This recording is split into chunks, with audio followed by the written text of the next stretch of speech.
जी बताएंगे, जो प्रेस वार्ता रखी है किस मुद्दे को लेकर रखी है? ये मुद्दा इसलिए है सर कि ये डेली वेजर हमारा आज तक बेचारा एक आटे की चक्की में जैसे पीसता है ना, कोई पीसा जा रहा है बेचारा, और दिन प्रतिदिन बेचारा ये रिटायरमेंट के कगार पर हो रहा है। तो मैं कहता हूँ कि मैं इस वक्त तक आज तक बेचारे जितना ये डेली वेजर काम करता है, मेरे ख्याल में कोई काम नहीं कर रहा है। और डिस्ट्रिक्टों में, हर डिस्ट्रिक्टों में एक डिस्ट्रिक्ट ऑफिसर ही है जो परमानेंट है। बाकी मेरे ख्याल में इतनी रिटायरमेंट हो चुकी है, इतनी रिटायरमेंट हो चुकी है कि मैं कहता हूँ कि अगर 10 लाख भी अगर बंदा हमारी स्टेट में नया लगाया जाए तो तब भी गवर्नमेंट के पास खजाने भरे रहेंगे, तब भी इनको देकर भी खजाने भरे रहेंगे कि इतने रिटायरमेंट के ऊपर एक ही उन्होंने लगाए हैं, आदमी लगाए हैं कुछ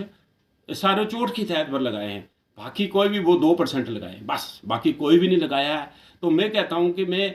इस वक्त तक ये बेचारे इतनी परेशानी में, ना कोई फेस्टिवल होता है, ना कोई दिवाली मनाई जाती है इनके घरों में, ना कोई ईद मनाई जाती है, ना कोई भी फेस्टिवल जो है कोई भी नहीं मनाया जाता, क्योंकि इनको जब सैलरी आती है तो सैलरी भी टाइम पर नहीं मिलती है। तो जिस वक्त भी कोई नया नया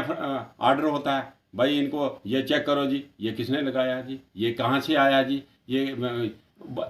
30 25 साल हो गए हैं। अब ये वेरीफाई करना मेरे ख्याल में ये एक बहुत बहुत मेरे ख्याल में बहुत दुख की बात है कि अगर ऐसे ही चलता रहा तो इनकी लाइफ के बारे में, इनकी लाइफ तो ख़त्म हो चुकी है। तो मैं इनको फिर पुरजोर अपील करता हूँ एलजी साहब को कि जल्दी से जल्दी इनको परमानेंट पॉलिसी दी जाए। तो आज आज देखो कि एक नॉर्मल जेई को भी इन्होंने ऐसा नए नए ऑर्डर निकाले हैं कि जेई को भी 9,000 रुपया दिया है, तो एक नॉर्मल आदमी या पोर्टल सिस्टम का है उसको भी ये उसको 50,000 रुपया देंगे। अगर सरकार आपकी बात नहीं मानती है तो आगे आपका क्या स्टेप रहेगा? देखिए जी, अगर अगर सरकार ये हमारी बातें नहीं मानेगी तो हमारा ये स्ट्राइक धरना चलता रहेगा। आने वाले समय जो है लोगों के लिए तो मुश्किल होगा, तो सरकार के लिए ज़्यादा है। अगर अगर सरकार लोगों का काम करेगी तो लोगों को ज़िंदगी, लोगों की अगर लाइफ है तो ज़िंदगियां हैं, तो मैं कहता हूं कि इंसान अगर ज़िंदा है तो ये पुल, ये टंडर, ये सब, ये हाईवे, ये तभी चलते हैं ना, ये डेवलपमेंट के काम तभी होते हैं। अगर अगर ये चीज़ें नहीं हैं, अगर इंसान की आप इंसान को सिक्योर नहीं कर सकते, तो अगर इंसान को बचाते तो फिर मेरे ख्याल में डेवलपमेंट की भी कोई उतनी बड़ी कोई ज़रूरत नहीं है। डेवलपमेंट इंसान पर ही होती है, इंसान है तो सब डेवलपमेंट चलती है, सब कुछ चलता है। तो मैं ये फिर पुरजोर अपील करता हूँ गृह मंत्री जी से, अमित शाह जी, नरेंद्र भाई मोदी जी से,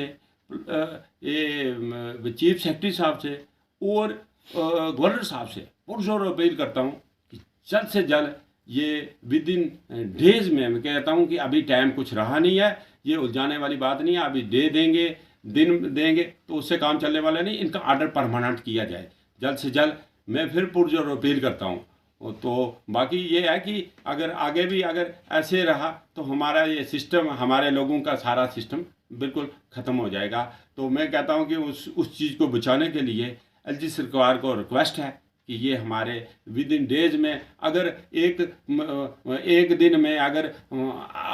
एक हिंदुस्तान में एक दिन में अगर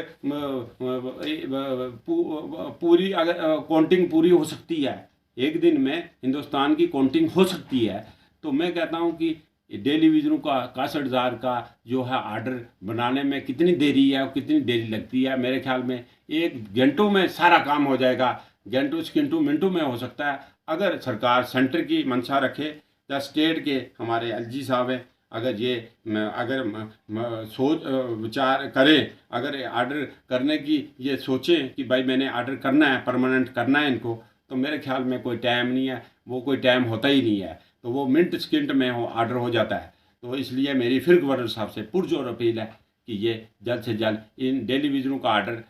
सेकंड, मिनट और विद इन डेज में होना चाहिए। Thank you.